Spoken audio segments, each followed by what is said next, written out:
വയനാട് സുൽത്താൻ ബത്തേരി ടൗണിലിറങ്ങിയ പുലിയെ പിടികൂടുവാൻ കൂടുവെക്കുവാൻ തീരുമാനം. ബത്തേരി നഗരസഭാ കൗൺസിലർമാർ വൈൽഡ് ലൈഫ് വാർഡന്റെ ഓഫീസ് ഉപരോധിച്ചതിന് പിന്നാലെയാണ് ഇത് സംബന്ധിച്ച ഉത്തരവിറങ്ങിയത്. വിവരങ്ങളുമായി വയനാട്ടിൽ നിന്നും ജോഷില ചേരുകയാണ്. ജോഷില, കടുവാ ഭീതിയിലാണ് ബത്തേരി ടൗണിലെ ജനങ്ങൾ.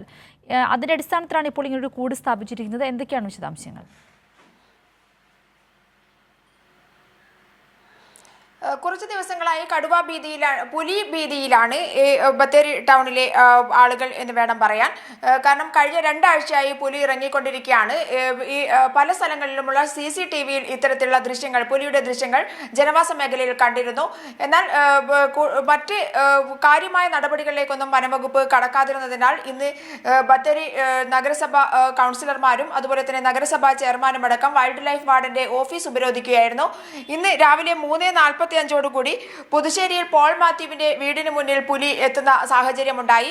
അതുപോലെ തന്നെ നേരത്തെ ഈ വീട്ടിൽ സ്ഥാപിച്ച കൂട്ടിൽ നിന്ന് കോഴികളെ പിടിക്കാനുള്ള ശ്രമം നടത്തിയിരുന്നു. എന്നാൽ പുലി കൂട്ടിൽ കുടുങ്ങിയിട്ടുണ്ടായിരുന്നില്ല. അതുകൊണ്ട് തന്നെ പുലിയെ പിടികൂടണം എന്നുള്ള ആവശ്യവുമായി, പുലിയെ മറ്റു സ്ഥലങ്ങളിലേക്ക് പറഞ്ഞേക്കുക എന്നുള്ളതല്ല, പുലിയെ പിടിക്കണം എന്നുള്ള ആവശ്യവുമായിട്ടാണ് ഇന്ന് കൗൺസിലർമാരുടെ നേതൃത്വത്തിൽ, നഗരസഭാ ചെയർമാന്റെ നേതൃത്വത്തിൽ വൈൽഡ് ലൈഫ് വാർഡന്റെ ഓഫീസ് ഉപരോധിച്ചത്. അതിന് തൊട്ടു പിന്നാലെയായി വനംവകുപ്പ് ഇപ്പോൾ കൂടുകൾ സ്ഥാപിച്ചിരിക്കുകയാണ്. ബത്തേരി ടൗണിൽ പലയിടങ്ങളിലായി കൂടുകൾ സ്ഥാപിക്കാനുള്ള തീരുമാനമെടുത്തു. കൂടുകൾ സ്ഥാപിച്ചു കഴിഞ്ഞു എന്നുള്ള വിവരങ്ങളാണ് നമുക്ക് ലഭ്യമാകുന്നത്. വ്യക്തമാണ് ജോഷില. വയനാട് സുൽത്താൻ ബത്തേരി ടൗണിലെ പുലി ഭീതിയിൽ നിന്നും ഒഴിവാകുവാൻ വേണ്ടി പലയിടത്തായി കൂടുകൾ സ്ഥാപിച്ചിരിക്കുകയാണ്.